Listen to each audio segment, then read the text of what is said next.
in life, sometimes at the end of your life, you start connecting the dots, right?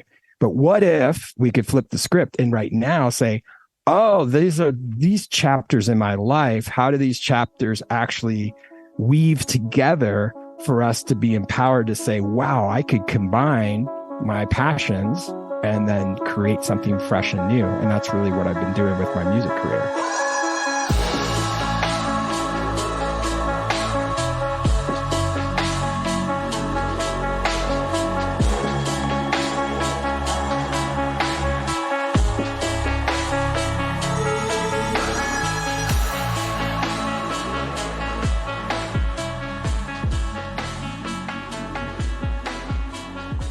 Hey there, guys. Welcome to Inspired by the Inspired podcast. Today, we are honored to have DTO, an award-nominated musician and advocate for wellness and self-discovery. DTO's musical journey has taken him across different genres and cultures, but his passion for music has always been intertwined with his love for yoga and meditation. In fact, DTO credits his regular yoga and meditation practices as a key factor in his ability to create music that uplifts and inspires. Through his retreat Embody, DTO encourages others to explore the transformative power of yoga and meditation. He believes that these practices not only help us to connect with ourselves on a deeper level, but also allow us to tap into our creativity and express ourselves more authentically. Now, DTO's plant-based journey has also been deeply influenced by his yoga and meditation practice. By cultivating greater awareness and mindfulness, he's been able to make more conscious choices about the food he eats and the impact it has on his body and the planet. Join us as we delve deeper into the importance of yoga and meditation in DTO's life, and how these practices has helped him create music that resonates with people across the world. Learn how you too can incorporate these practices into your daily routine and experience greater peace, clarity, and creativity. So without further ado, let's introduce DTO. DTO, what's up, buddy? How's it going? Another day in paradise. Yeah, Looks like it. You live a very, very eye candy type of lifestyle. Living in Costa Rica, sitting in an egg chair while I'm sitting in an office. I appreciate you bragging about it. Hey, anytime. So, DTO, I know you recently just had an Envision festival, a festival that you kind of you DJ'd at, correct? You kind of did the whole music. Did you formulate the whole festival, or were you just respond? I know the Embody part of it. When you have your retreat, you're in charge of the whole thing. But the Envision festival, you maintained the whole thing, didn't you? Well, I'm not part of the actual administrative team or anything, but it happens to be we're really good friends with Sophia, Tom, and Brendan, who were the original visionaries. And the backstory of that festival is kind of fun. Is when they got married about 11 years ago, they had all amazing electronic producers and musicians and artists, and it just became this amazing reception after their wedding. They said, hey, let's do this annually. And then Vision Festival, which leads into, I actually worked on a song with Sophia Tom that we launched on Spotify. And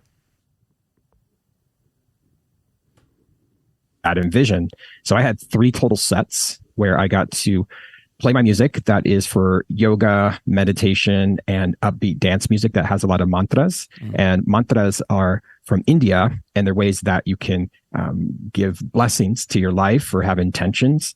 And those are a part of what Himalaya guides and teaches. And then I had my own set on closing night, which was a combination of like electronic music with some remix producers involved.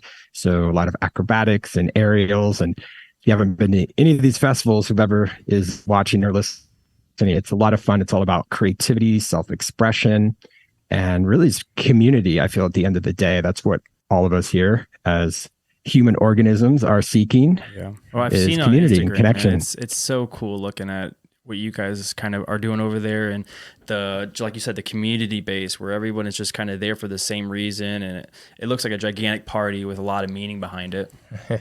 Yeah, I call them like intentional parties, right? We're here to celebrate and we're here to uplift each other. And, you know, one thing we can get into later about delicious, nutritious food, eating like plant-powered foods and like just really having those vibrations raised. And then at Embody, where we live in Atenas, Costa Rica, it's a small little charming town, like half hour from the airport. We have a post immersion experience after that festival. So it's a great opportunity because there's about 10,000 people that come to Envision. So it's on the way. And a lot of after that, intentional party experience are like, oh, how can I just like bring it in and integrate whatever it is that I got to experience.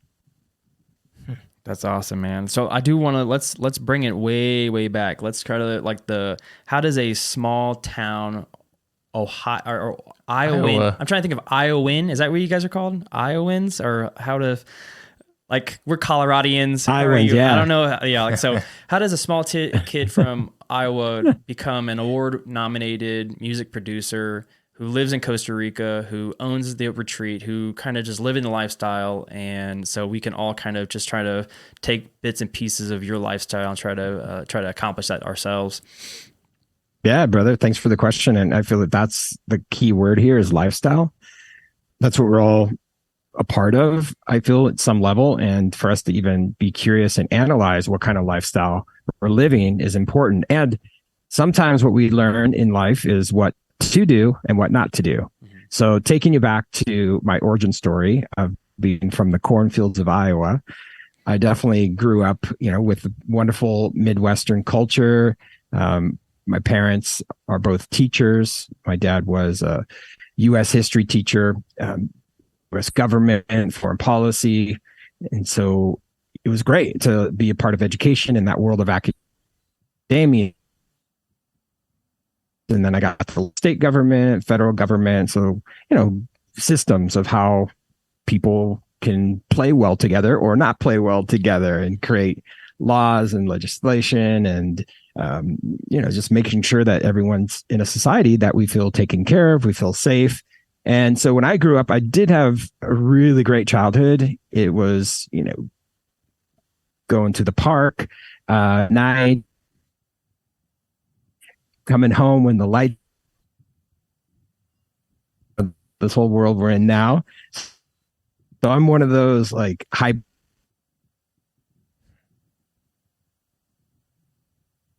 I got to have that in games we played were Atari 2600, and which is a lot of fun. But yeah, really great childhood. I got to be classically trained on piano. And my mom's a musician and my brother was playing piano. And so I did a lot of that when I was a kid in Iowa. And yeah, just spending the summers going out and playing in the cornfields. And later on, I used to work into tassel corn and just love this small town. But the one thing about living in a small town, and so many people have come from that, is you get to create your own adventure. You get to cultivate curiosity. You get to invent your own idea of what entertainment is. Of course, you can go to the movies and have it handed to you and you get really inspired. But also it's like, oh, okay, if I'm going to create my network of friends. And for me, it was always like hanging out with other musicians. My parents are saints because they let us, I used to play the drums super loud in our garage, and my parents are just egging me on and encouraging me to do that. But certain parents would be like, never let their children have a drum set. Of course, this day and age, you can have an electronic drum set and put your headphones on. But no, it was great. That was really what my childhood was about. And, she was a vocal and piano instructor, so she kind of exactly built around music at a young age. Yeah, and when I launched my debut album, I really called and gave her so much gratitude, because we all know this when we're kids. It's like you don't always want to do everything your parents say, right? So I remember summertime, my friends are playing outside and she's like, let's do the scales again. And I was like, Mom, can I just go outside and play with my friends? She's like, no, finish your scales. And so I'm so grateful, because for me, being a musician and being creative and being able to have that as a way for me to move my energy, right, and raise the vibrations and really feel. And especially for me as a man, sometimes I'm not always as in touch with my feelings, but music, it's like, oh, you want to hear what I'm feeling today? Here's the piano. Just tell Google to play it and I'll play it. Or give me... Make it happen. happened as far as how I grew up listening to Van Halen, like my all-time favorite band. And when Eddie started to play a lot of keyboards, it got really inspired. Everyone knows the song Jump, and just realized a little fun. The first like legit girlfriend I got is because I was in this practice room practicing for my piano lesson I was going to have with Dr. Sessler out there. He's an amazing soul that taught so many students. And I was playing Wind Beneath My Wings by Bette Midler because I was practicing. And I was like, I don't want to play this little cheesy song. And I'm playing it, and this girl like sees me, name's Kimberly, and she falls in love with me. And it was like, you know, I'm a freshman, she's a sophomore. And I was like, oh my gosh, music can like bring that romance and love. And so it's just a great way to, for me to be grateful for my childhood, you know, and I was sharing with you, I go to my high school class reunions. I'm really connected. I'm really proud of my roots in Iowa. Big shout out to all my friends in Muscatine, Iowa, right along the Mississippi River. Fun fact, you know, you're from a small town when you have an anecdote like this. Mark Twain lived in our town for a few years. And so that's what you guys brag about the most, huh?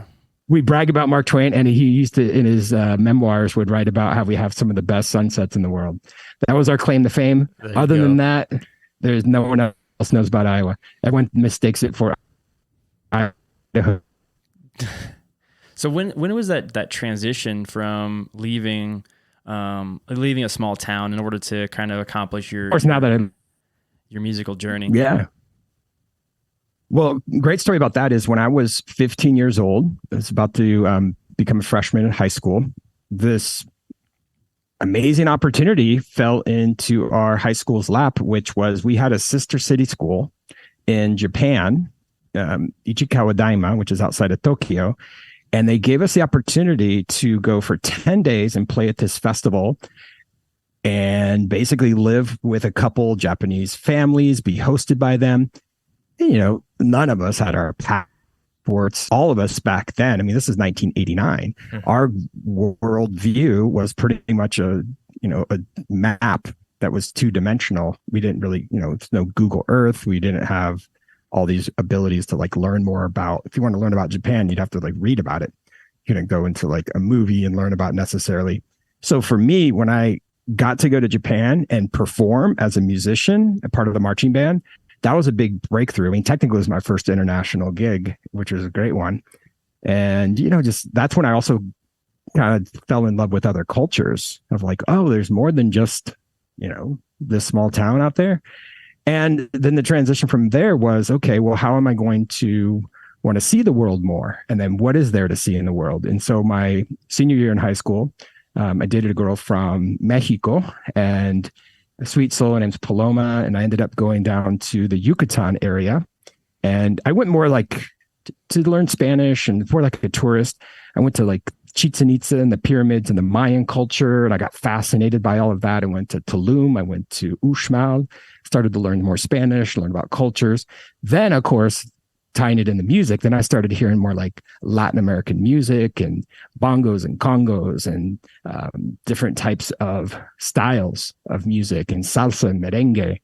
And that really took me on this momentous journey where all of a sudden from there, like, oh, I'm in Mexico now. Okay, well, maybe I want to start to learn more Spanish. So then I went to Spain, and then I was in a community college by then, playing drums in a rock band. Jump because you were in the marching band, you were in concert bands, jazz bands. How was that type of introduction to a Spanish type culture and Spanish type music and rhythm and like I dance salsa, bachata, and merengue, so it's like there's a huge difference. So how does that type of that change of scenery when it comes to the music, like how did it capture you like that?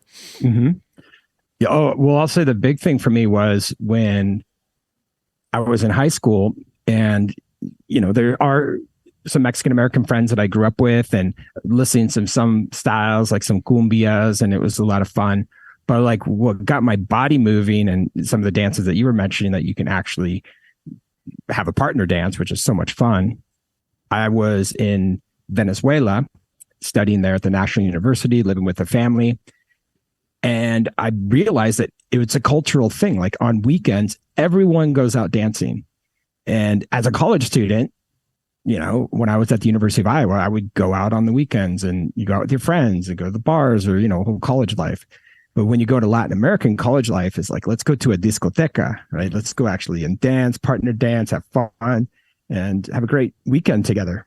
And so besides me being a bookworm, which I kind of did the first few weekends, I was like, oh, I'm just going to, you know, study my dictionary and do my worksheets. And, you know, because I was at the university, I just started to go out and met a ton of friends.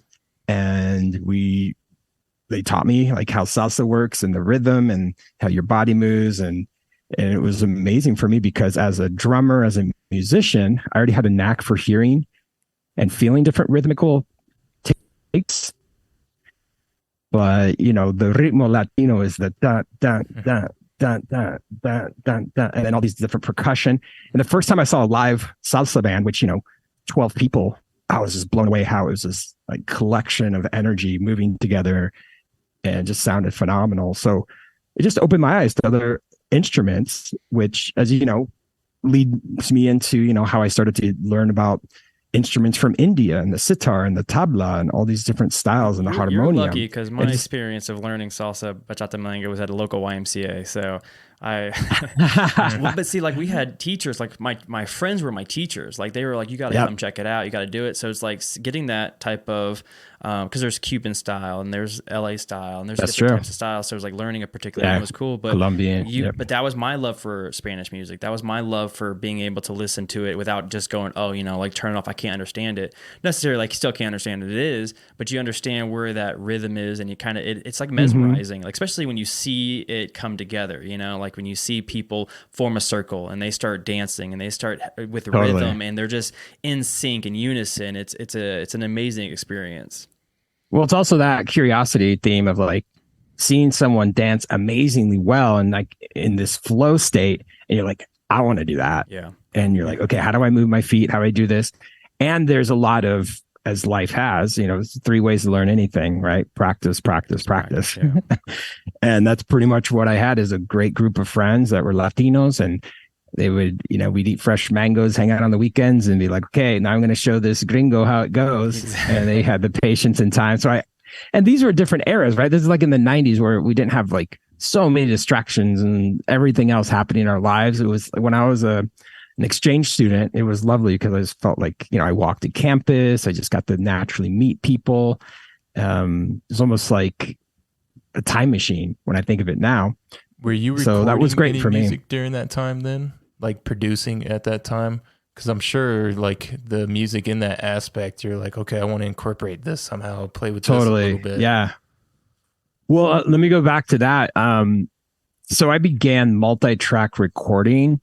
I always say there's a distinction between you falling in love with music as a listener, like recognizing, wow, music is this amazing energy that I want to be a fan of. And then there's that shift, as you're sharing, like, how do I create my own? How do I produce it myself? And so I'm grateful that in high school, me and some buddies, we invested in a Tascam 4-track recorder that was like a tape. And I started to realize like, oh, I can make different layers and different channels. I started to build. And so I do remember, because I did play in the high school orchestra, and they had all these, sometimes we would play some, band directors were always pretty savvy as well. They didn't always want to play, Copeland music, which is Aaron Copland's an amazing American composer. They didn't always want to do like a Beatles song for marching band. Sometimes they would have like a Latin flavor to it. So I remember taking home some of the instruments and recording on my 4-track recorder, just playing around with, my first thing was like some little bongos and just figuring out how I could integrate that into the sound. Even though the style of music we were creating is a little more rock and roll, but, think of like Carlos Santana. I mean, he played at Woodstock, legendary electric guitarist, and there's congos, bongos, Latin flavor.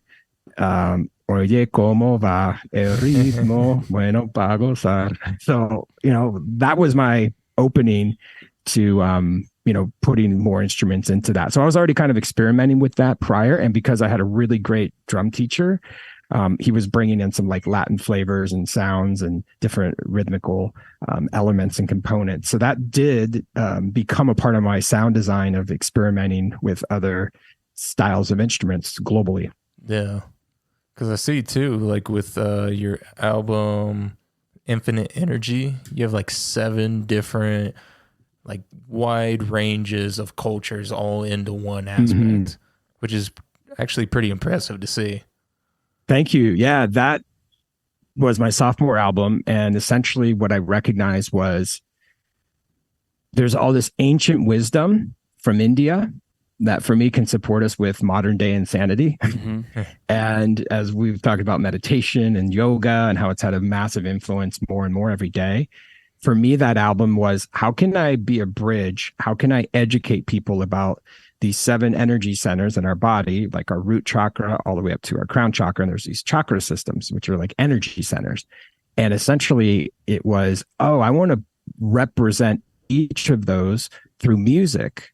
And then each of the global singers wore that same color that represents the chakra, either in their jewelry, their dress, wrote lyrics accordingly. So it was a really intentional album that I wanted to deliver a unique approach to each of those, ancient secrets, I guess, that more and more people are untapping and like, ooh, wow, I can learn about those aspects of who I am. And then that was, the heart chakra was Himalaya, and she got to actually rap in Sanskrit. So I think there's a lot of multi-genre conversations going on as well in that album, where I was just putting in all these different styles of music. And it was awesome to have all of that put together, because think of it, like how many styles of music have we all been exposed to? Yeah. And when you have all of that influence throughout your life, it's like, ooh, I can dabble here. I can do this over here. It's like if you're making a smoothie and you have all these ingredients, like, ooh, I can do, dark leafy greens. I'll grab kale this time. I'll throw in some blueberries, do some bananas. Maybe I'll do oat milk besides soy milk this time. And you're just like experimenting with the recipes. And all of a sudden you drink it and you're like, that's delicious and nutritious. How did that happen? So I'd say the same approach comes to music, is how do I play around and turn all the gears? And then fast forwarding from that 4-track recorder, nowadays there's all these digital audio workstations that I'm very proficient in, and it's like you can manipulate change, and you really like the commander of sound waves. You're like, whoa, I can bring in that sound design itself is a whole nother world.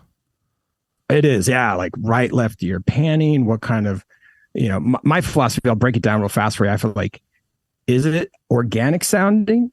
Like, is it raw? If it's just, someone playing an instrument, or is it electronic, right? So is it organic or electronic? And then the other one is it like a traditional Western instrument, or is it a global instrument from somewhere else in the world, right? Integrating those instruments.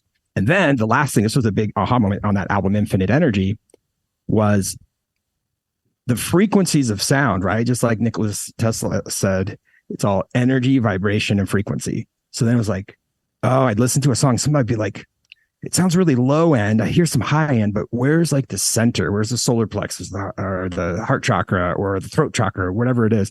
So I started to have like this multi-dimensional experience where I could listen to sounds and be like, oh, there's something missing there. That's where I'm going to fill in. So then I started to think of music like vertically, upwards and downward. And then of course it's left and right when you think rhythmically, right? Are you the beats per minute, right? Are you 120? Yeah. Are you, 70 beats per minute? So yeah, it was a breakthrough album for me as far as taking it to the next level, which is what we're here to do, right? Like continually expand and learn and grow. And what was the process for the first album? Because obviously the second album, you probably kind of had more of a niche. You probably understand the system a little bit more. What was the process and the overwhelming emotion of like releasing your very first full album of yoga meditation type of music?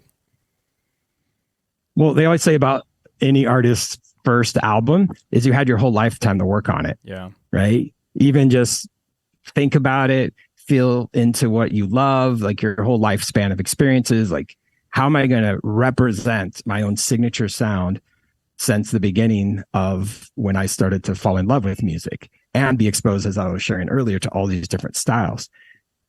So I always like to say it was a 5-year project, a lifetime in the making for my debut album, Nameless Energy. And even the title, Nameless Energy, represents how it was for me, where I had recently started my yoga practice, my meditation. I was living in Encinitas, California. Many people know in the early 1900s, the way that yoga was even brought to North America was from Yogananda. And that was exactly in that town that I was living in, Encinitas, the coastal town. And it was hilarious because I'm from Iowa. It sounds crazy to admit this. And I was downtown Encinitas. I saw these people like carrying around these cylinder tubes without workout clothes and like had these big smiles on their faces. I was like, wow, what's going on? What are those things? Later, I discovered they're yoga mats rolled up, but I didn't know, I'm from Iowa. Come on, give me a break. Yeah. And, and this was, 20 years ago. And so from there, I was like, oh, people are like happy and I could just feel that their energy is really uplifting. And so from there, I was like, okay, I want to get into yoga. And so when I got into yoga from my dear friend, Dr. Tara Peterson, who's a nutritional scientist that works with Deepak Chopra, she taught me, that discipline, that routine, the practices. And then that like supported with me to think when I was in a yoga class, because, everyone out there is listening, if you've ever been to a yoga class where they're playing music, sometimes the music completely aligns with the moments that you're in, this particular postures, or as they call them, asanas. And literally asana in Sanskrit means a seat, like a position that you're in. You're making shapes with your bodies, if you want to simplify what yoga asana is. Right. And sometimes you're in these asanas and you're like, oh, that music is perfect. It's magical. Or you listen to music and you're like, oh man, that music doesn't vibe with the moment. Yeah. And so I was in multiple classes where I'd say about 25% of the time, the music just wasn't vibing with it.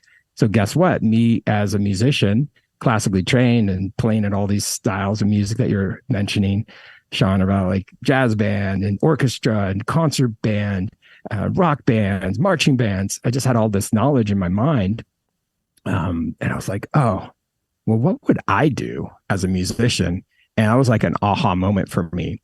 So then when I was in a yoga studio, somehow it translated into being in a music studio.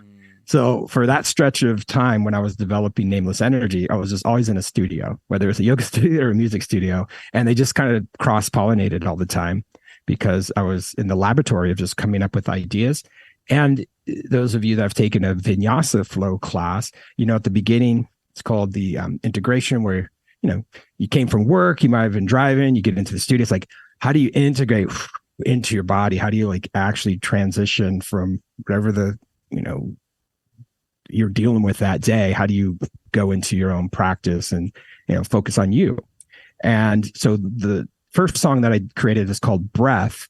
And that definitely is the song How You Found Me, Sean. That's like my breakthrough song. Yeah, Breath. it was literally I told Google to play some music, and in about 10 songs in, DTO's music came on. But what's crazy is, but he's been following the podcast for since it began. So like, It was like, oh, we talked. He was like, oh, I love your channel, and I was like, okay, cool, thanks, appreciate it. And then literally, I heard the music, and I was like, this motherfucker. I was like, he's on my radio right now, and I was like, because I didn't really, because when you have people like give you compliments, you're like, oh, thanks, and then you kind of move on. But then when you realize, it's like this person has more of an impact than I thought he did. So I literally went to meditated and listened to every single song to see what type of music, what type of emotion that you can create. And I was like, I got to have him on. Awesome. Well, I'm grateful for the fact that I've been, so cleared of my dharma, my purpose, my path is to design and create music that will enhance people's meditations, breath work experiences, yoga practices, and in general, just raise the vibrations. And I'm glad also that I have the marketing skills and the understanding of how to get on list and how to be seen. That's really key for my success as well. And I put time in, right? I've been doing this enough. I've been playing music for now over, 4 decades, technically, since I was classically trained when I was 5 years old, and just consistently recognizing that it's a new world to have people practice yoga and then bring in music. And then was doing in San Diego County, as well as all these international yoga festivals, was I was playing live music during the experiences. And so that was a big part of it that's how I tested out my debut album, Nameless Energy. I would go to studios, see how people respond. And I've had songs that are specifically for Shavasana. And if people were so blissed at the end and be like, oh my gosh, that was amazing, I'd be like, okay, I'm on the right track. So I would basically experience, because basically like it's a big sine wave, right? It's or it's from the valley to the mountain, back down to the valley. Because you have, when you're starting out yoga, it's more relaxing. You build, and you get in like warrior postures where it's a little more intense. And then you do chaturangas and you're moving energy. So then the rhythm needs to increase. It was a full project. And I was actually the first musician to ever design a full length album that was specifically for a vinyasa class. Now, prior to that, people were putting playlists together and creating different songs, or maybe some artists and musicians were doing it live, but I actually went into the studio, produced it all, created it all, put all the pieces together. And then the breakthrough moment for me was that I got endorsed by Deepak Chopra, which then took my music to a whole other, transcendent galactic level, because that was like 2016. He tweeted about it. Yeah. And a bizarre backstory around that is, around that same time, it was the last day of school when I was teaching school in San Diego County. And I had a near-death car accident. I rolled a car 7 times. A car pulled right out in front of me. And I did my best to swerve so I wouldn't strike it. And it was like one of those near-death moments where it just like opened my eyes. And then in contrast, right after that, I get this endorsement. It was like the big extremes of life happening. And I also felt like when I survived that car accident and I got the endorsement, I'm like, affirmation, like, okay, I'm supposed to be here, supposed to be on this journey, supposed to continue to share the music. And then it inspired me to do a whole trilogy of albums, probably because I'm a Star Wars fan. I was like, I got to do things in a trilogy. So then after Infinite Energy, then I went in and did Empire Radiant Strike. Energy. Empire Strike. Yeah, there you go. And the So where are you at right now in your musical journey? Because I know we're more than a handful of albums in, and we're kind of we're moving it through. So where are you at now with your musical journey, and where is it taking you, and where do you see yourself in the next couple of years? Yeah. So what I got into in 2020, I got clear that when the world went super chaotic and I felt. And I create music based on, of course, how I'm feeling, but I'm a reflection back of what's going on in my local community, on a country level, on a global scale, because we're all, able to be influenced by what's happening. And I felt during that time, a lot of people were requiring, including me, ambient, chill, relaxing, meditative music. So around that time, I started to put together like these long 10-minute meditations. And guess what? A lot of yoga teachers that prior were able to drive and teach at a brick and mortar, when all of that closed down during that time in human history, they're like, how do I run my business? How do I do what I do? So people started to teach yoga online. Then people started to record guided meditations, just how audiobooks and podcasts, guided meditations as well, started to grow in popularity. So people started to reach out, and they would license my music, as people still are doing, to then record guided meditations over my music. And that was really powerful for me to say, wow, I can create something that then could get repurposed. And then a documentary filmmaker that I had met when I did this gig on the USS Intrepid in New York City, because I was doing a lot of classes for nonprofit work where U.S. military men and women that had post-traumatic stress. There's been research that shows that when you find community through yoga and you do this collective practice together, you feel a lot more connected. And so we were doing that. And these 2 documentary filmmakers from New York, they chose to license a couple of my songs for their film. It's called The Author. It's streaming on Amazon Prime right now. So then it's like the light bulbs came off, like, wow, I can create music that can be put out there in the world. And then for me, I was like, well, I want to keep that up. So guess what I did? I declared in that moment, and dreams are just dreams unless you have timelines. Right. So I just started to do a monthly rollout.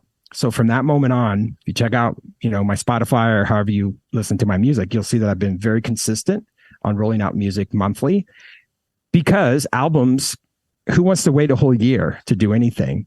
We're in a TikTok generation. No one has the attention span. Yeah, it's instant gratification. So I'm like, delivery, content creation, get it out there. You guys know this with the podcast, So it's really important to keep it going. And that's been a blessing for me. And then the fresh new thing that came up that I didn't even think about was when people got into my music and my sound design and my production quality, then they started reaching out to me and be like, hey, could you produce a track for me? Or, I have this really great idea. I'm a singer, I'm a songwriter, but I need a producer like yourself. Or maybe there's an artist that was just learning how to produce their own music, but they get it to like, I don't know, 70% level, but they just needed that last 30% to have that extra magic put into it. So I've been doing a lot of contract work on that. And of course, working and living remotely, the cool part, and I feel like this is a new paradigm for all of us, is everything's global now. So I had multiple global singers and producers that started reaching out to me, and, just like how we connected on Instagram and just hitting people up and being like, hey, do you want to produce or support on this track or collaborate? You want me to do a remix? So that's been the new world. And so the illusion is a lot of people, when they push play on a song and they listen to it, they think, oh, all these people were in the same studio at the same time producing this project, right? And it's not the case. Now it's like some people are across the whole world. They don't even talk to each other. They just get the information. They get the music. They get the rhythm. They get the beat, the lyrics, or whatever. And then it feels like they're right there. So a big shout out to buddy of mine. His name's Mons. His artist name is Songs of Eden, and he lives in Sweden. And he was the first producer that we had that collaborative. We just kind of ping ponged it back and forth. He was in Sweden. I was in, at the time, San Diego, California, and we were just collabing back and forth. And we launched a song called Mumbai Moves. And that was like the big breakthrough moment. It's like, oh my gosh, I don't have to physically be in a studio. So now anything's possible, including I have a sitar player that lives in San Francisco. He'll track amazing vocals. And then I'll have a violinist or a cellist that's living anywhere. And so it's pretty cool now how the technology has allowed for the music to be out there in a bigger fashion, a bigger way. Is there anybody out there that you really want to work with that you haven't yet? Oh, that's a great question. Because, it's funny you say that. I was just, chilling in my hammock the other day, which I like to do, have some downtime. And somehow I found in my phone, I don't know if anyone else is like me, where you have a notes section in your phone where you just like notes to yourself or dreams or lists or goals. And I was going through and saw some of these names of artists, and I was so happy, a big smile on my face, because about 60% of them I've already been working with, including there's a new song coming up in a couple months by a really amazing artist named Girish. Mm-hmm. And there's a song of his called Diamonds in the Sun. And I listened to that song like 10 years ago, and I just had a moment personally. It's like, may we shine like diamonds. And so it was like, it was one of those moments when I was like, I'd love to hang out and connect with Girish. So I get to work with him. Big shout out to him on that track. And, I really do feel that there are artists out there that are bringing, let's just say, for lack of a better word, like spiritual wisdom from India to the masses. One of those is Tina Turner, actually. She had a whole album with her singing mantras. I would love to work with Tina. Yeah, that would be amazing. I mean, she's legendary. So people that I know are in that frequency and already in that alignment, that I know would be receptive to that. Of course, certain artists, if I, with the accolades and who I am, if I approach them, it may be just way out of left field for them. But those are the people that I'd love to work with. And it's a really collaborative community of musicians. For example, when we do these festivals and we're putting out music that's here to inspire people to be together. And remember, yoga means union and connection. Mm-hmm. So the old paradigm, I felt like in the music industry and certain industries still in life, are competitive. If I take you out, take down your business, that means I'm going to shine more, and I win and you lose, and all that old, system. The new model that I'm grateful to be a part of, and this is what inspires me, is probably why I have such better mental health being in the music industry than if I didn't.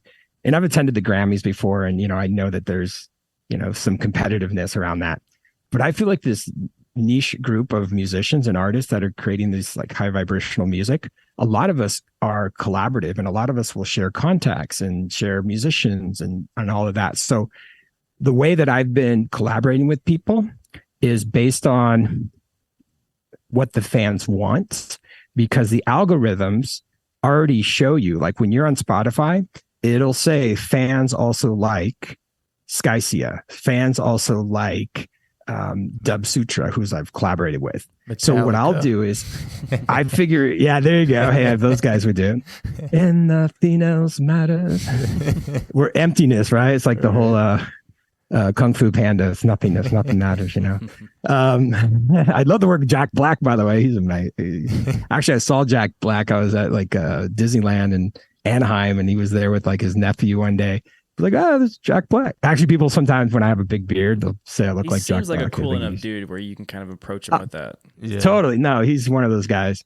No, I mean, it's whoever would want to bring and be a bridge, because that's really like my calling, or it's like my archetype, or who I am, is I really want to work with those people. So I guess to answer your question, it's like people like Tina Turner out there that are really creating magic, or Prema Deval. She's amazing. She's an amazing artist. Actually, Krishna Das is amazing. I've seen him live, and he does a lot of, it's called kirtan music, where there's like harmonium and they sing mantras and people repeat them back and forth. But we're all like kind of networked together in a beautiful way. Is there a certain culture that you haven't worked with yet that you're kind of interested in diving into? That's an awesome question. So Himalaya's lineage is from North India, from Punjab. And my father-in-law, of course, is from India. So he's been, I've already been working with Indian culture, but what I've been wanting to go deeper into, there's this certain frequency or style of music called ragas, R-A-G-A-S, ragas. So I've been wanting to even go deeper into that culture. And then also, I think this is kind of starting to trend everywhere, but about 3 years ago, maybe 2 years ago, Himalaya and I started getting to Afro beats. Like really, really cool music. I see a lot of that out there more.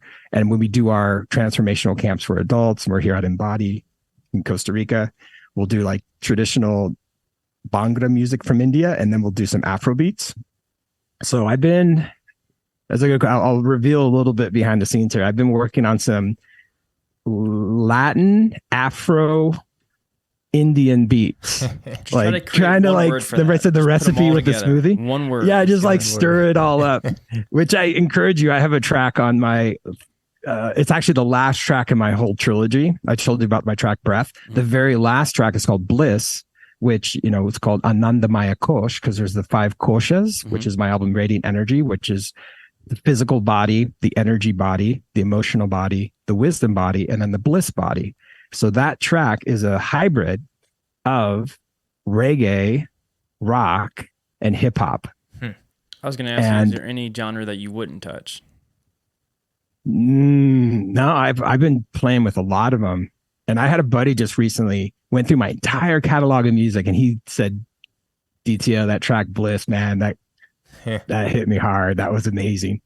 So, but it's me experimenting with genres. So the answer to the question would be, I'd love to go deeper into like, you know, Afro beats, like the style that's starting to come up right now, because I feel it's really uplifting and happy. And I have some artists that I'd like to reach out to. I've worked with a couple amazing conscious rappers, Kiyoshi, Jay Brave are 2 of them that were on that track I just mentioned, Bliss. And then I have an amazing violinist I work with on track. And I would love to be in a session and hear just meditation music, beautiful and then Screamo comes on, and then Screamo, you gotta mix them both. And you're like, hey, the Screamo has its place, you know. Hey, I mean, I saw Nirvana live, and I was in the mosh pit, and you know, I was right up there. I saw Kurt right in front of me, you know. So I've been through all styles of genre. Well, that's grudge. I'm talking about the Screamo. I know Screamo. You're like, I mean, I'm impressed by people's vocal cords that have that, you know, that have that muscular training to even do that. Yeah. Yeah, one of my I know good friends in the past. Screamo's like a lot more than grunge. My friend was the lead singer of Screaming in the Silence. There's a band. I don't know if they're still around or not, but he was just like an amazing, powerful voice. But he talked like this. This is his voice, and then it was, and I was like, "How do you do that, man?" Yeah. No, I would address that by saying I could take samples and clips of that. And this is like gonna geek out a little bit on like how you can be creating in digital audio workstations, and you can just take like a little Screamo sample, reverse it, and then maybe like put it into like a different key, and then like put like a loop on it and maybe like a house track. If you make this album, I want credit for it. I came up with this idea. Okay. Totally. So tell me about some of the importance of yoga and meditation, because I guarantee you, majority of people that I know and probably CJ knows is there's no purpose in their life for those type of crucial tools that can really help benefit a lifestyle and a daily lifestyle. And mental health is obviously very, very important, especially nowadays, especially after the pandemic, where people were at its most the most vulnerable, the most stressful, a lot of situations. From personal experience, what's the importance of yoga and meditation? How can it improve someone's life? How can even the music itself, of course, but how can just the practice of those two tools that can really help resonate with people's lives and help build mental health? Thank you for tuning into this episode of our podcast. We hope you're enjoying the content, finding it informative and entertaining. But if you're looking for more, be sure to check out the video version of this episode on our YouTube channel as well. We have lots of great content, so be sure to subscribe, hit that notification bell, stay up to date on all of our latest releases. And again, thank you for listening. And now we'll get back to the show. Yeah, I always love to respond to this question with 3 ways, which is strength, balance, and flexibility, which applies to mental strength, balance, and flexibility. Mentally being able to be malleable in situations, not thinking like this is the only way, this has to be the way, because when there's a shift in the matrix, what happened in 2020, how are you going to adapt? How are you going to flow with that river of change? As Bruce Lee would say, be the water, you are the water, you become the teacup, that kind of philosophy. And how can you be that flexible, and how do you have that strength, and how do you have that balance? And that also applies to our emotional being. Like, how can you, be strong when you need to be strong, be flexible, and have that balance of like, okay, how can I navigate through these waters? And, friendly reminder to everyone, emotions are temporary. And I feel like that's where a lot of trouble comes up, is we think like this is the emotion, and then you block the emotion, you don't let it flow. But if actually, and this is one of the practices we teach at Embody, is emotional release. We actually allow it to go out. If you have to pound a pillow, you have to let it out. It doesn't matter. So you allow for those emotions to go through. So where for me, yoga and meditation has allowed for those sensations and those feelings, or like that mind chatter that we all have. They say like per day, we have like 10,000 thoughts. And of course, my advice is treat them like passing clouds. Like when you're a kid in the park laying down in the grass, like some clouds just pass, other clouds are like, oh, that's the shape of a turtle or a rabbit or a dragon. Distractions. There's a lot of those thoughts that like pass and flow. So meditation, whether there's music or not, music, in my opinion, can complement it. And when you're in that silence, that stillness, and there's that breath, and that's a big thing. Most of us are shallow breathers, including me. Why do you think the song that is probably most impactful in my catalog is Breath? Because that's what I felt like. We get to breathe. We need to breathe. And we also have the ability, we deserve it. We're worthy of having a deep, deep breath, which I encourage everyone. Deep breath. And so for me, when I got into my yoga practice, I was recognizing, because I was a full-time high school Spanish teacher, I was working on music. I was also on the side working other hustles and jobby jobs, valet parking cars. I was waiting tables, doing all these things to like keep up with the Southern California lifestyle. And when I was in yoga, it would just allow me to be still and be able to process and actually like become more conscious of who I am, and then choosing who I get to become, and then allowing for me to remember my truth. And that's alone, if that's the wisdom you can obtain from yoga and meditation, I would think every listener right now would be like, I want some of that. I want to allow for me to remember who I am and have truth come forward. Because we get so distracted. We have so many societal programs that are telling us to do this or that. And so it's this ancient practice over 5,000 years that we can really pause. And we deserve to have a pause. And we can't always be go, go, go, because your adrenal glands are going to get burned out. You're going to get just burned out in general. And we get to, have a balance of like sleep and being caretakers of our bodies. So that's what it was for me, is it just brought up like a whole other perception and a fresh viewpoint of how I could live my life. And what yoga and meditation brought for me personally was community. I was like, wow, other people that are getting into this, now there's a relatability. How and when did like the combination of learning the yoga and, you know, feeling it for your life and then slowly incorporating more of the music kind of come together to create what's like your retreat of Embody and all that? Mm-hmm. Well, for me, when I was starting to practice yoga, and it was really for my own personal reasons, of course, at the beginning I just recognized that I don't have any discipline in my life at the time. I'd have discipline at my job or my work, but then in my personal life, it's like, you know, I'm not going to the gym. I'm not trail running like I used to. I'm not, you know, being able to like take care of myself, get enough sleep, whatever it was. So that discipline started to translate into, okay, well, what am I focused on in my life and what am I here to do?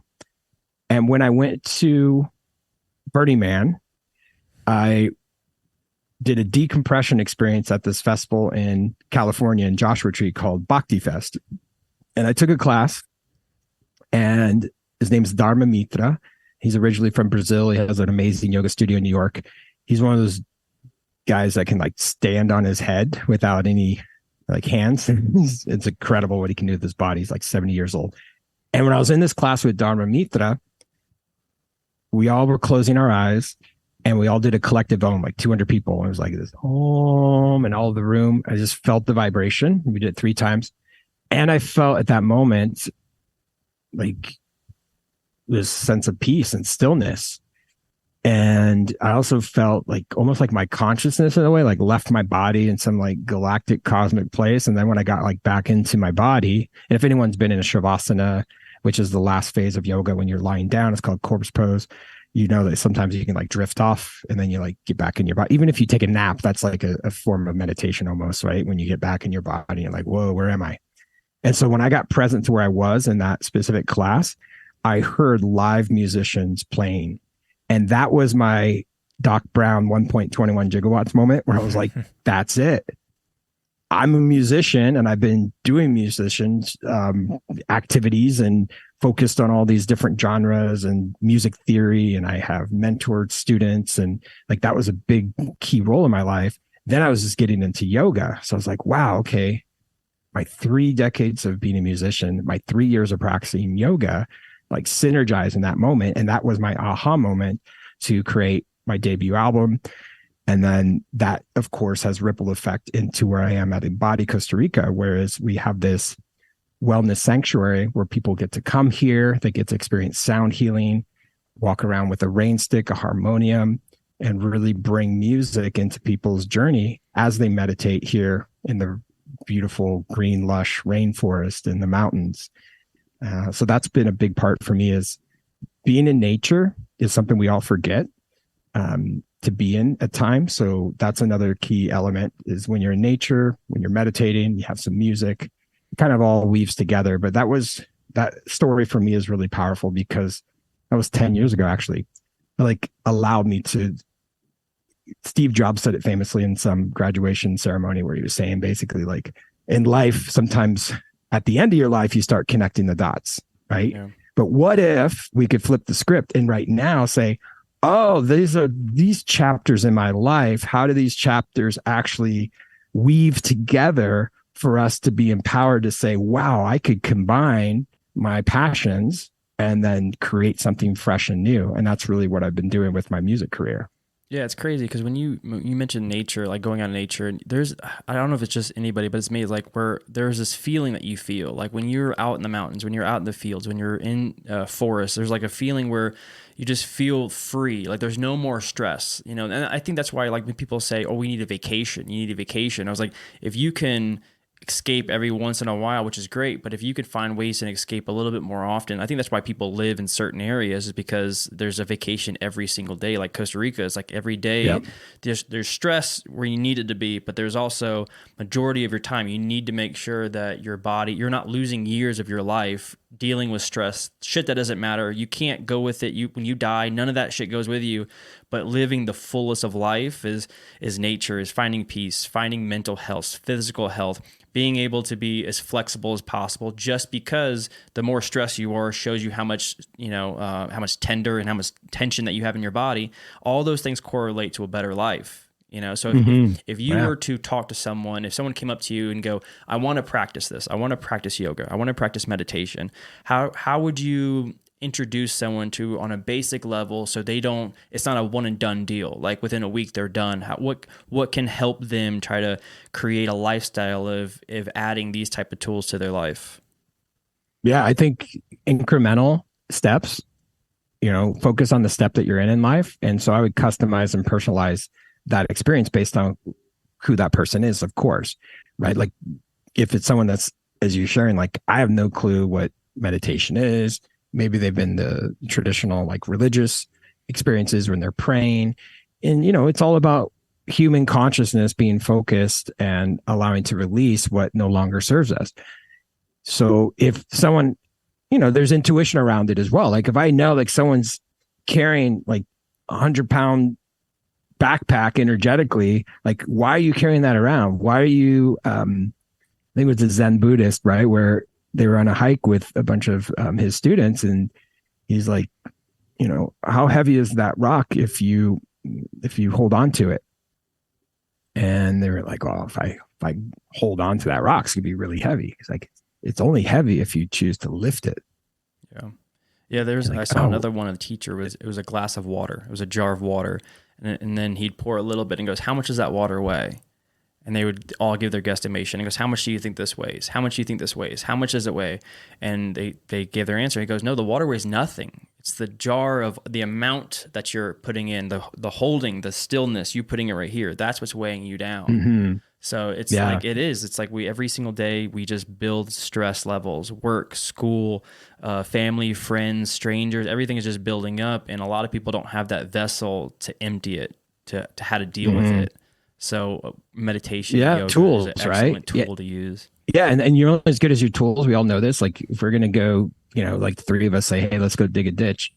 Okay, where are the shovels? Oh, we don't have shovels. Okay, let's just go build a house. Where are the hammers? Where are the nails? Oh, we don't have it. Okay, well, we're only as good as our tools. So if we're like stressed the F out and we have all these layers of stress that we caked on, or we're lifting things in our life, or we're holding these heavy burdens, or we're this martyr, or, the spectrum of, are you 100% responsible for 100% of the time of everything you get to do? Like if you took that on as a possibility of like a transformational consciousness, like I'm responsible. I chose my parents. I chose this in my life. That's radical, like acceptance and allowing. The other side of that is, am I a victim? Is everything happening to me? Why did this happen? We all get into that mode sometimes. Oh, why did this happen to me? Oh my God, what's happening? We put meaning into it. We loop and we have, and then we get anxiety. And so for us, we know this tool called meditation and yoga somehow just allows for us with breathing and with stillness and with powerful, because when there's so much stimuli around us all the time, it's activating the brain. We're seeing something. Actually, during our interview, I just saw a toucan over there. So then my brain's like, oh, there's a beautiful toucan bird. There's a right wall there. in front of me, so I appreciate you saying that. Yeah, totally. So like in my mind, I'm like, do I put meaning to that? But when you're in meditation, you close your eyes and you shut down the eyes. It can really allow, and this is my, Om work, as I'll call it, not homework, but Om. For anyone out there, there's like 5 minutes per day. Put a timer on your phone, put it in your calendar, have an accountability buddy to like reach out, text you. You live with someone, say, okay, every time at this time, we're going to do this. Even at 11 per day, you just pause and take 11 deep breaths or something of that sort. Like there gets to be some way that there's a routine. And for me personally, when I practice yoga 4 days a week, go to the gym 3 days a week, and then I meditate daily, that for me allows for there to be a sense of allowing for my cup to be filled, right? Like to allow for ideas, thoughts. Sometimes what I've learned, and you both probably know this, all the issues, all the problems, all the to-do lists, sometimes once you just have like 5 minutes of stillness, sometimes the answers just come to you, or they just like get resolved somehow. where you're just like, or you're just like, that's not my circus. Those aren't my monkeys. Done. Like, brush it off. I think some But did you die? Right. I love your shirt, man. I appreciate that. Yeah, putting things in context. Like, you're here, you're alive. I mean, gratitude is a big part, I feel, of yoga meditation. Like, sometimes you're just like, oh, I'm so grateful that I'm even here. What a blessing. What a gift. Wow. So there's a whole energy cycle that you can probably feel in this moment of us even talking about it, where you can embody that. Oh yeah. Would you like, even with yoga and music, all great aspects too, I think sometimes people forget about the nutritional aspect as well as how it can change the mind. And you have something called plant-powered living. Go ahead and talk a little more about that. I'm curious. Yeah, that's a great question. So, we talked about me being from the cornfields of Iowa. And so I was born and raised eating a standard American diet. And everyone knows the acronym for standard American diet. It means SAD. And unfortunately, historically as well, if you look at any nutritional scientist or research or studies, makes people fat, sick, and tired. And so that's what happened with my personal life. Is when I was already like 6 years into being a school teacher, the stress of doing that and grading papers and stress of just keeping up with the Joneses and everything else. Like, I was just in a place where I weighed 60 pounds heavier than what I weigh right now. And at that time, I got a phone call from my father, and he let me know that he'd been diagnosed with prostate cancer. And around that time frame, I had just completed my master's degree in educational technology. And my research was, when you bring technology into a classroom, how can it increase the proficiency of someone learning a world language? That was like 2 years I was going into that research. So my mind was already in the curiosity mode research. The moment I got that call from my dad, it like stopped the world for me. And I was like, wow, my dad has prostate cancer, but it's cancer. Oh, the big C word, right? And I was like, wow. And it just stunned me. And what guys like to do sometimes are fix things, right? So guess what my fixing question was? Why do men get prostate cancer? So I started to do all the research. And of course, like 2005, there's far more nutritional scientist publications that were being posted on websites out there. You could do a lot more research. There was more books being launched around like a plant-powered, plant-based vegan diet. And from there, I'm grateful that I had a partner at the time that she was experimenting with, shifting the way she was eating because she was feeling sluggish and just didn't have the energy. No problem with her weight. But for me, I was just like, man, I gotta get in shape, it is. And also, let's face it, we're all motivated by fear at times. And it's a very important part of us, right? We have the fight or flight or freeze mechanism. It's just integrated into our system.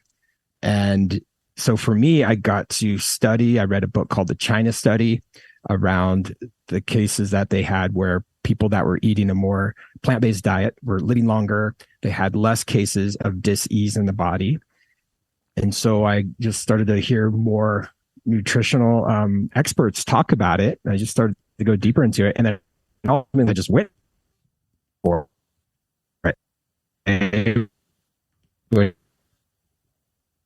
Branded it because I'm just going to eat whatever is plant-based.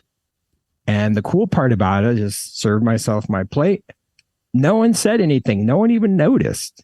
And it was so empowering for me because, especially for men, you're like, oh, if you're not eating, animal products, then you're not a man or whatever the old stories and the old systems were around that. Like, this is the belief patterns. So it's cool. It's like, oh, I get to do this. I'm on my own personal journey. It really empowered me. And, if someone would have noticed, big deal. I was already committed to that. And I just started to, all of a sudden, just like the weight just started falling off me. And even my roommate he was like, man, you got to buy some new pants, dude. You're swimming in those things. And so I lost like 20 pounds within committed. And I did integrate a lot more exercise into my life. But, case study. What are the two ways? It's always diet and exercise. So that was the big thing for me. And then when people saw the results, and I know I shared with you, Sean, my before and after photo, that's when I got all these questions. And I became more of a teacher at that moment of like taking people to farmers markets, showing people how to make smoothies, fresh juices. And then plant-powered living is an educational opportunity for people to learn about that lifestyle. So what would you say when people say the vegan lifestyle is unhealthy, it's not realistic, you need animal products, because it has iron, it has a lot of things that you can't get from plants. What is kind of where do you get your protein? Where do you get your vitamins, your nutrients? People bring up B12, even though you can't get necessarily B12 from animal products. They always have these questions, or even more of a judgmental questions of your diet, your lifestyle isn't attainable. How do you approach that? That's a great question. Obviously 2005 is when that happened. And obviously we're podcasting today where, this coming Thanksgiving will be 18 years. So it's awesome. Like, I'm living proof of it. I'm the proof's in the pudding, as they said, where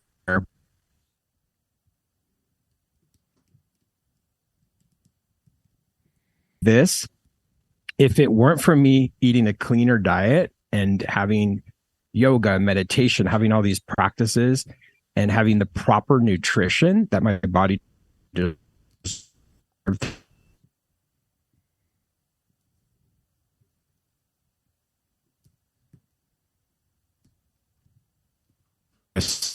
my direction and my focus, and learn about all the ancient cultures and integrate that in my life, I don't think I would have had the wherewithal, because I was so clouded in my headspace when I wasn't eating properly and also tired.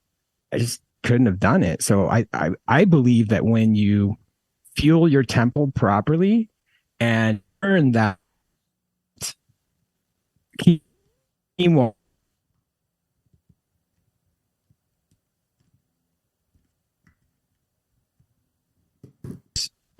just foods that are also nutritious, you're going to reprogram your taste buds. And I'm sure you know this as well, Sean. Like, if you're used to eating crap, here's a cool study they did. So basically they had elementary school kids, and they gave the kids for, breakfast, one group of students, like a fresh juice, orange juice, something of that sort. Maybe it was like a combination of different delicious juices, a green smoothie kind of thing.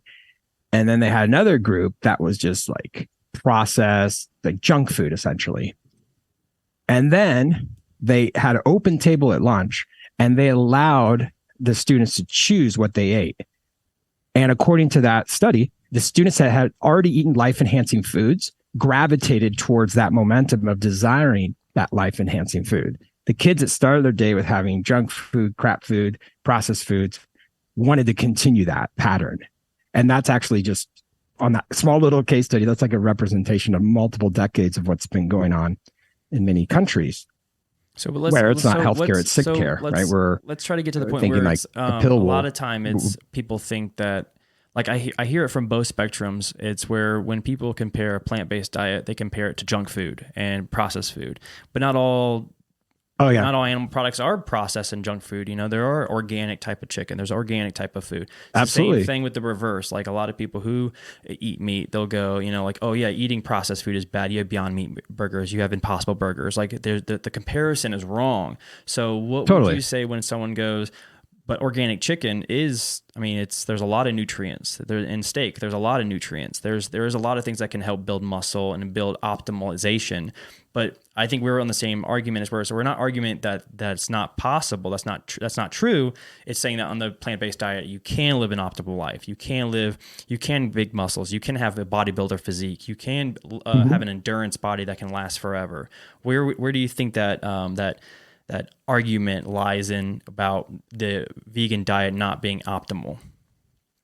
Yeah, well, let's just start out with the fact that we're omnivorous, right? That's just who we are, as like a mammal. So when you get back to your scientific study of living organisms, flora and fauna, and what is required, and bonobos are like closest mammal to us as, Homo sapiens, and like they're eating plant-based diets. The silverback gorilla is eating a plant-based diet. You want to be strong like bull? What does a bull eat? Plants, eats grass. So there's all these proofs in nature of where there's other living mammals that are omnivorous like us that get to thrive on that way of eating. Of course, when it comes into like the spectrum of if it's clean food or if it's processed food, I mean, the terminology processed, if you have a food processor and if you just throw an apple in a food processor to make applesauce, it's technically processed apple. So like, I'm not getting too technical around that, but it's like, I understand what the process is when there's like too many chemicals inserted into it, or the worst case, if it's like MSG or things of that sort. But I mean, as far as if you're having what are those products we were talking about? It was basically like food products that were inspired by what traditional animal-based products were. So if you make a patty that's made with quinoa or pea proteins, it's just a patty shape. You're not saying, oh, I'm trying to mimic a hamburger, and so I'm just trying to crave the blood of a hamburger. And actually, they did a case study when they made the Impossible Burger. They realized what people craved about an actual burger was the taste of the blood, right? So they actually put beets, and so it's a root vegetable. And when you have beets in that meat, the plant-based version of it, you actually have that same satisfaction. But then you get a cleaner version of those plant-powered nutrients that go into your body. And so that's from the health conversation. Naturally, we can get into a conversation about animal ethics. You can get into environmental impact, and there's all those conversations and debates around it. But also at the end of the day, for me, I just know like it works for me so well. I feel amazing. I've had like massive transformation, and it's totally possible. What you're sharing, Sean, which I totally have heard people say, they just say like, oh, like if I were to choose, there used to be a game show, Let's Make a Deal, to have like choose door number 1, door number 2, door number 3, like where we know that's a valid choice. That's a possibility where certain people just like lock up that door, bolt it shut, and say, never, ever could I ever eat broccoli, or I could ever eat, foods that come from the plant, even though there's thousands of varieties of fruits, vegetables, nuts, seeds, legumes, proteins. Guess what I do in Latin America? There's the national dish, which is called gallo pinto, which gives me all the proteins I need. It's beans, and it has rice in it. And legumes, beans, are a viable source of protein. And so I eat that often. And, it's really, for me, I always tell people, just give it a shot, try it and go for it and just eat it. Even to just do a juice cleanse for 3 days, 7 days if you can. And sometimes you got to just challenge people to the task. Like, oh, okay, you don't think, you could live? Well, check out this Olympic athlete that has multiple gold medals that has been, plant-based for multiple years. Or look at this NBA player, or look at, all of these individuals that have, even philosophers that have had these ideas and these thoughts, or for musicians like myself, like Moby, he's a pretty well-known musician. He's been like a part of the vegan community for many years. And there is a global vegan community, like there's a global yoga community. And I think all of us are clear, like, okay, this is what we're here to do. And if we happen to inspire and make an impact on people, let's just squash any myths around it and do our best to educate people. And I could talk all day. You could talk all day. By the end of the day, like when people see my before and after photo, people are like, oh, I get it.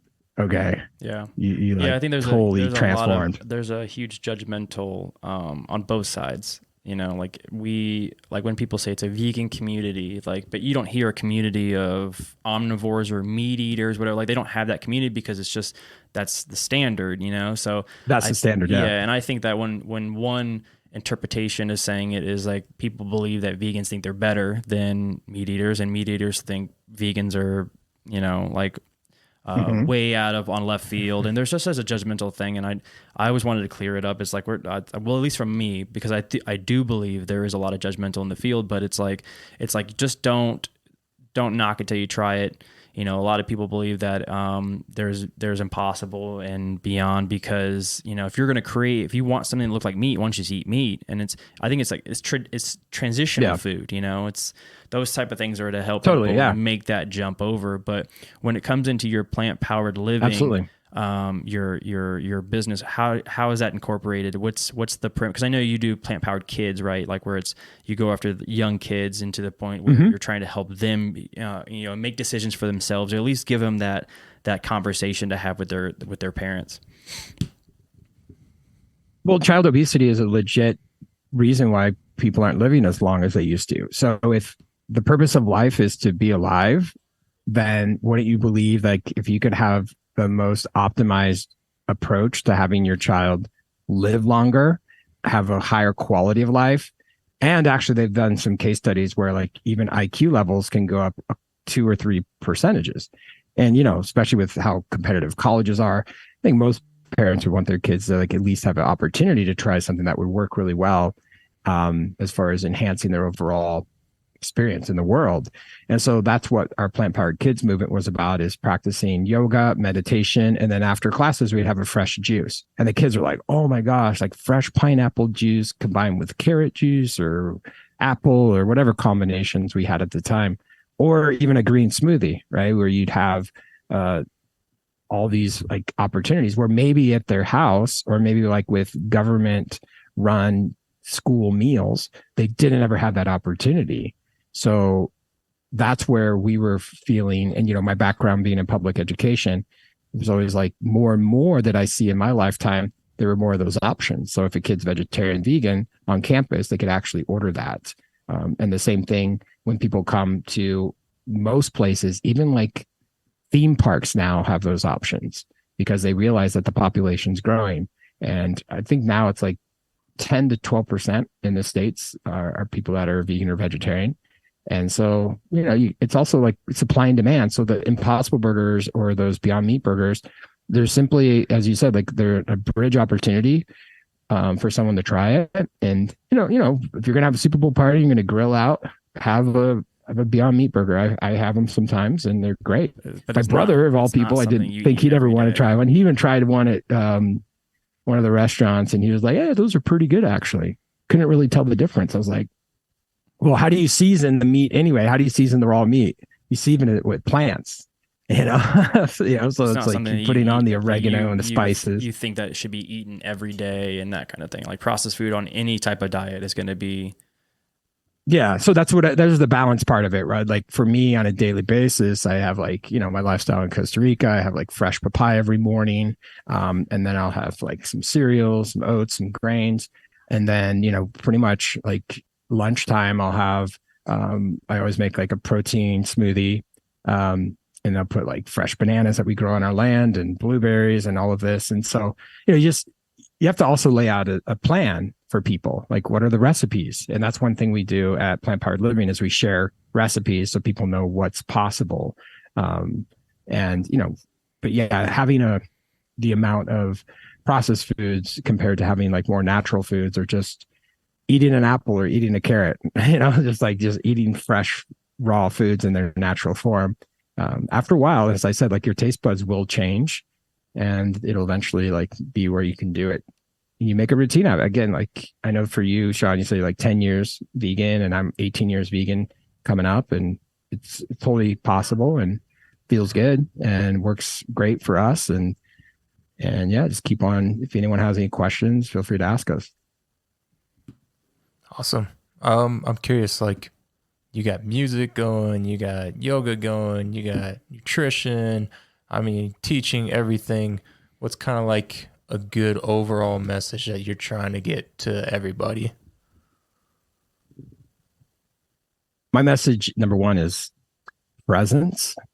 And I feel that all of those factors that you just shared gets us to a place of presence, stillness, awareness, because the world has massive amounts of distractions. There's 1,000,005 things.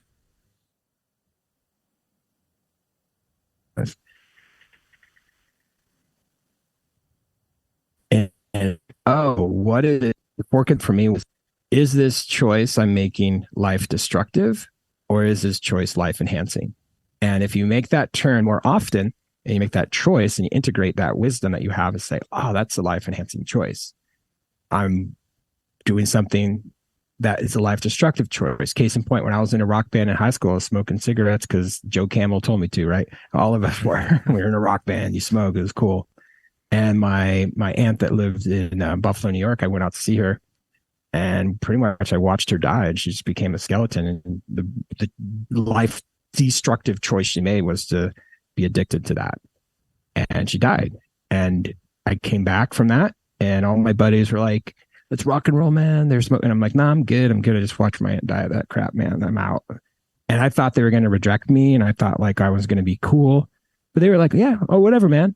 And they had their smoke breaks. I got to hang out there, and I just didn't smoke. But it was like, just be courageous. And my message is do you, whatever works for you. And if you get these big lessons in your life and your journey, don't ignore them because you feel like the peer pressure, I have to be this way, I have to look a certain way, or take this path that's always been trodden on. It's like, as you know, like choose the path less traveled and it'll make all the difference. And that's really for me where it's been is, we all had to be born somewhere on this planet, and there's different cultures, there's nature, there's nurture.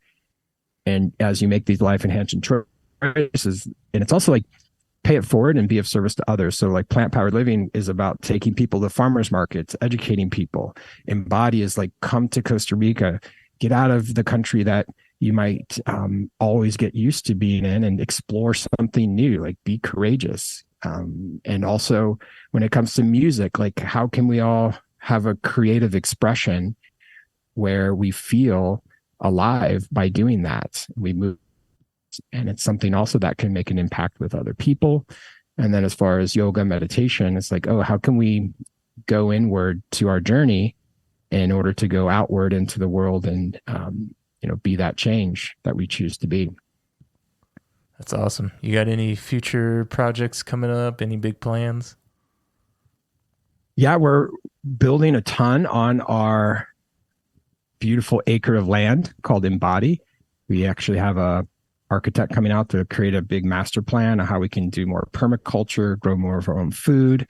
It's kind of like all these joys and passions and zones of genius that I have are coming to reality in the material world and just not in my mind.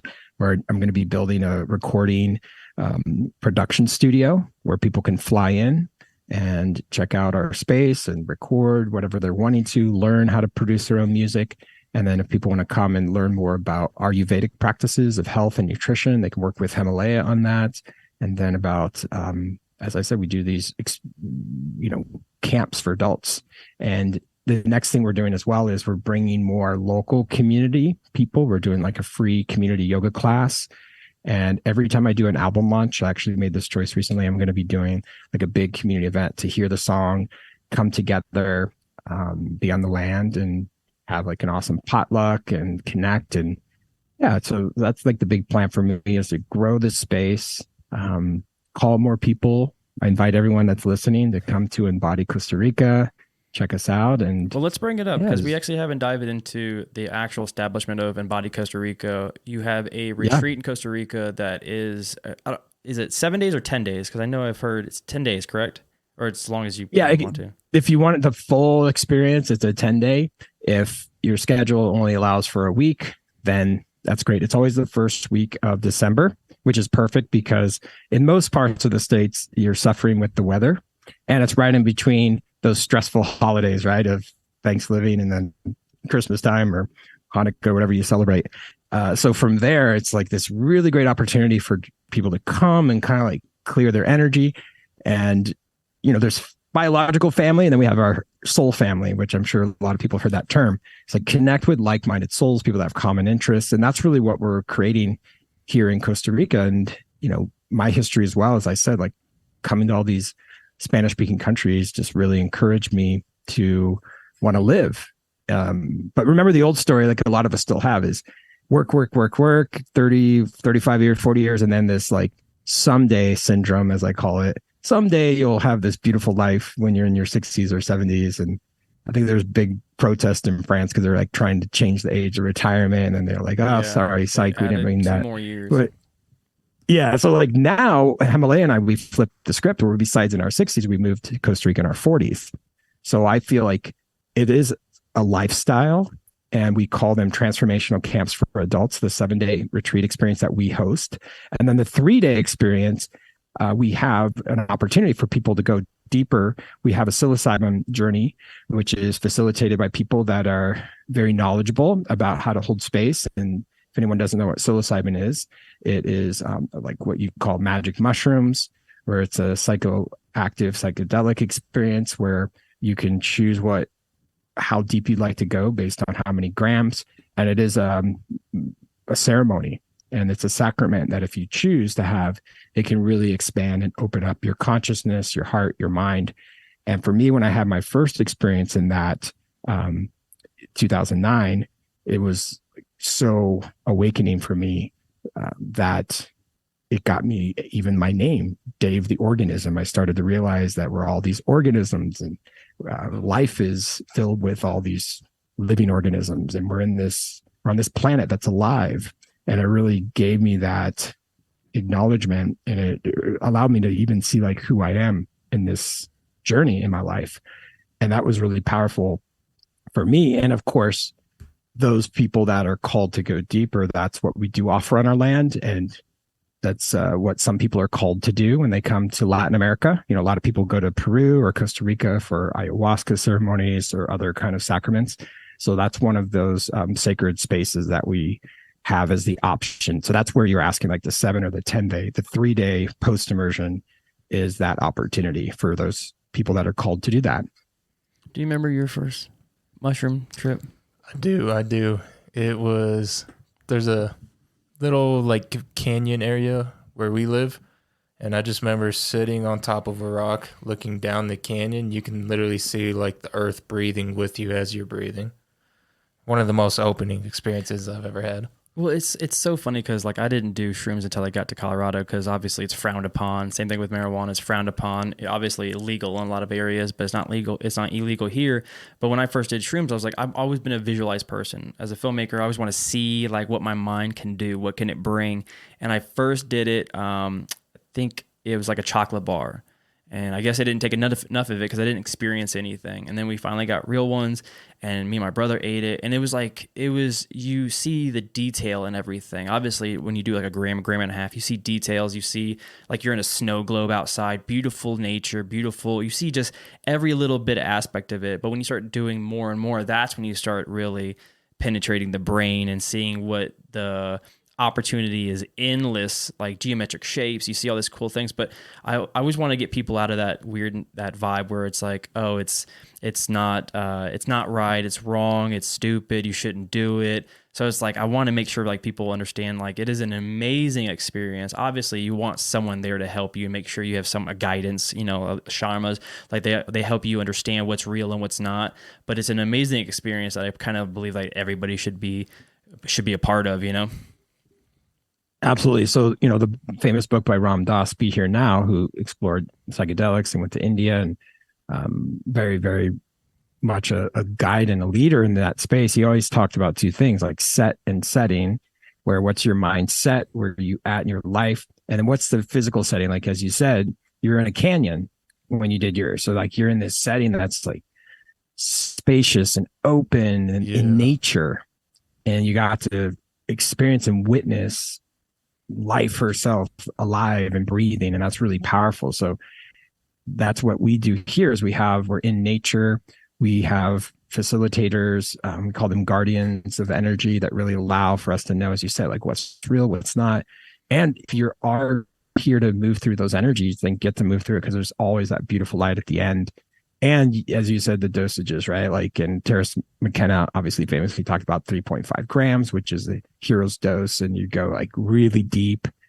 And one of the things we offer is transformational tours. And I had actually done a tour for a group that came. And once we went out in nature after that experience, they went to waterfalls, went to mineral hot springs, went to the rainforest, and you see these beautiful iridescent blue morpho butterflies. It's like you are in the movie Avatar, essentially. And when you had that experience through psilocybin, it just opens up the world so much. And I'm sure a lot of us know about the Fantastic Fungi movie. It's a documentary. I know you probably know as a filmmaker. And the gentleman that talks about his experience, and it really just opened up quantum opportunity. So it's been really powerful for me. And that's one of the sacraments that we bring to our land here at Costa Rica. And it's also the people that are called to come here. There's a higher percentage of people that are choosing that as an option. So we offer that. not for everyone. And if you do choose, then, we're here to support you. It's funny that you mentioned Avatar, because I actually did take it and then go watch Avatar, and I felt like I was in Pandora. Nice. It's all blue. You're like, whoa. Yeah. So your whole journey, you're in the music business. You Mm-hmm. own your own practice in yoga. You have your own marketing business. You have your Costa Rica retreat. Out of all the key highlights of your life, who are some of the people that inspire you to get where you are now and to get you further in life? Great question. Yeah, I love to listen to different TED Talks. It's not really a person. I'd almost feel like there's this flowing consciousness of thoughts and ideas and science and possibilities. And we talked about, psychedelics, and we talked about creativity and musical expression, and like people like mind hacking and Wim Hof and all this breathing techniques and hydrotherapy. You go cold plunge, hot plunge. I feel I'm more like tapped into like this flow of energy that's happening in this era of human history, right? Like if you pinpoint times in life, there's always like art, politics, music, food, different movements that are taking place in the world. Like a really clear example of that would be like in the 60s and 70s, right? There was Vietnam War going on. So guess what? There was a counterculture. There were protests. There were people wearing bell bottoms, like the flower children, listening to, music that was talking about that time and era. And there was the art and the music and everything that like encapsulated that. And so like when I went to and I go to attend these festivals, and I mentioned Burning Man, like there's this almost like fractal psychedelic galactic experience and rooted in the earth of like our honoring their ancestors, honoring where we came from, honoring the land. And so there's these really beautiful ways I feel that human consciousness is expanding, where we're wanting to be deeply connected to ourselves, deeply connected to others, and honoring those tribes and cultures that have come before us that can bring us that wisdom. And for me, I would say I read the, autobiography of a yogi. So Yogananda is someone that, he's not here in physical form, but reading his material and being tapped into what he did as a leader that brought that practice and that ripple effect that has expanded on such a massive level. When we moved to Costa Rica in 2020, there's already a healthy, enriching yoga community taking place here. And I'm like, wow, Mother India has gone all over the world. It's in this small little mountain town in Central America.